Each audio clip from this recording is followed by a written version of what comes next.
তুমি এখনো বেনামাজি, এখনো সকালবেলা তুমি ঘুমাও, এখনো তুমি আল্লাহকে ভুলে আছো, এখনো তোমার কাছে তওবার কথা তোমার চিন্তাতে আসে নাই।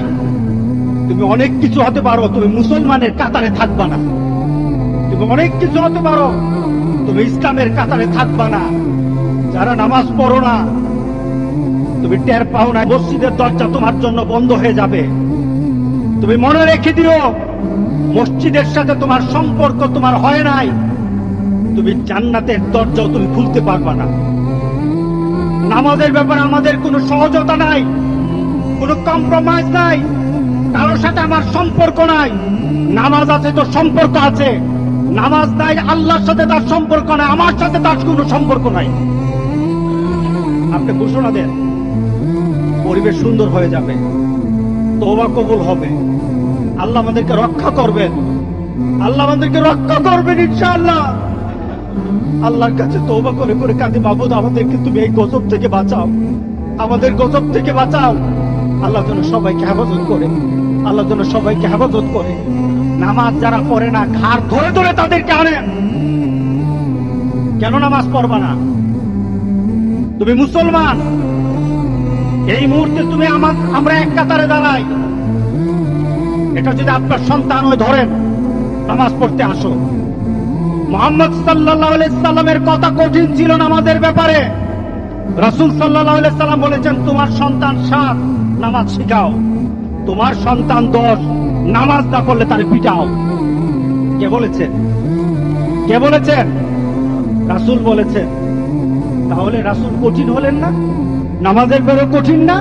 নামাজের ব্যাপারে আমরা কখনো সহজ হব না। সুতরাং আমার রাসূলের কথা হলো, তওবা তো তখন পর্যন্ত। আমার আল্লাহ বলেছেন, লাইসাতিত তাওবাতু লিল্লাযিনা ইয়ামালুনা সাইয়্যাত। একটা মানুষ পাপ করার পর সে তওবাটাকে লেন্দি করে, তওবাটাকে সে দূরে সরিয়ে দেয়, মনে করে এখন না আরো পরে তওবা করবো, খালি পরে করতে থাকে। তার জন্য তওবা নাই।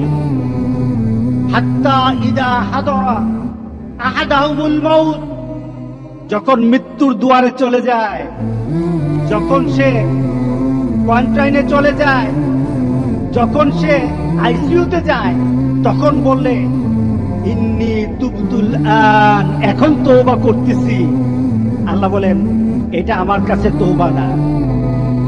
যারা এইভাবে তওবা করে, তাদের তওবা আল্লাহ বলেন লাইসাতিত তওবা, এটা তওবা নয়, এই তওবা আমি কবুল করি না।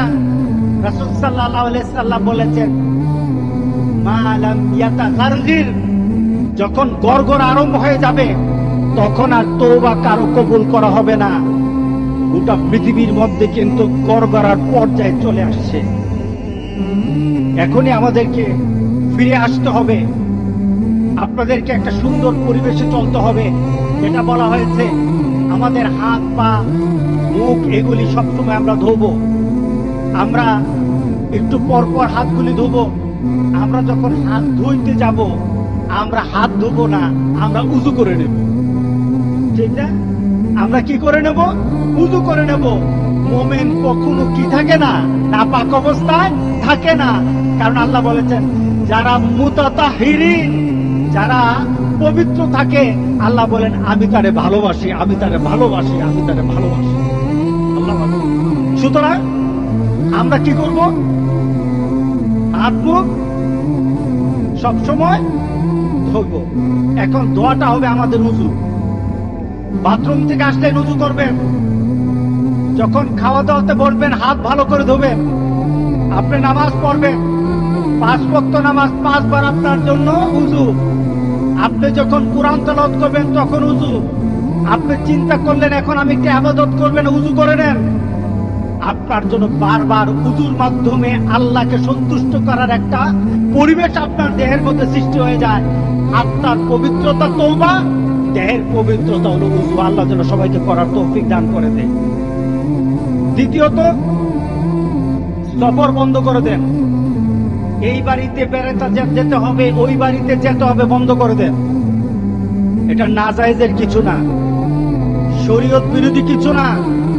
রাসূল সাল্লাল্লাহু আলাইহি সাল্লাম বলেছেন এই ধরনের পরিবেশ হলে এক এলাকায়, যে এলাকায় হয়েছে ওই এলাকায় ঢুকবা না, আর ওই এলাকার মানুষ বের হবে না। এটা রাসূলের কথা। এখন মহামারী কোন এলাকায় নাই, গোটা পৃথিবীতে হয়ে গেছে। বের করে যাবে না, ওই এলাকায় গেলে বাঁচা যাবে, মহামারী হবে না এমন কোন জায়গা বাকি নাই। গোটা পৃথিবীর সবটাই এখন মহামারীর স্থান হয়ে গেছে। বাঁচতে হলে নিজেকে একটু কন্ট্রোল করে আল্লাহর কাছে সাহায্য চাইতে হবে। কার কাছে সাহায্য চাইতে হবে? আল্লাহর কাছে। দ্বিতীয়ত, বাজারে দরকার আছে, বাজার আপনি যাবেন, তবে স্বভাব সুলভ বাজারে যাওয়া হবে না। স্বভাব সুলভ বাজারে যাবেন না। স্বভাব সুলভ কি? মন চায় বাজারে যান, মন চায় আড্ডা দেন, মন চায় চাষলে বসে, মন চায় দোকানে গিয়ে বসে থাকেন, এটা আর হবে না। কি বলেন? একটা সুস্থতা পরিবেশ ফিরিয়ে আনতে হবে। কি করতে হবে? আপনি আপনার ঘরেই থাকেন, আল্লাহর কাছে কাঁদেন, আপনি হেঁটে চড়ে, আপনি বাজারে আড্ডা দিয়ে, আপনি আরেক বাড়িতে গিয়ে আপনি তো তওবা করতে পারবেন না। আপনি ঘরের কোণে বসে থাকেন, আপনি দেখবেন চোখ দিয়ে পানি চলে আসবে।